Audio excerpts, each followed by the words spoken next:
How to send Robux with Roblox Plus. Want to send Robux with Roblox Plus?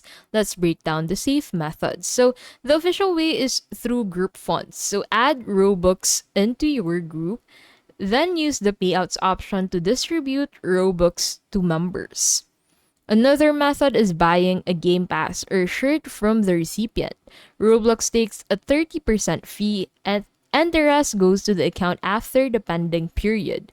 You can also send Robux using Roblox gift cards, buy from official retailers, send the code, and they redeem it for Robux or Premium. With the new Robux Plus subscription, you can directly transfer Robux to friends securely and without third-party sites. The feature is only available inside Roblox official system.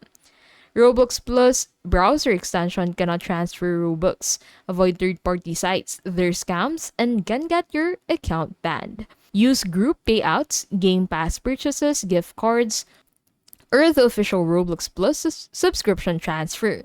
These are the only safe ways to send Robux.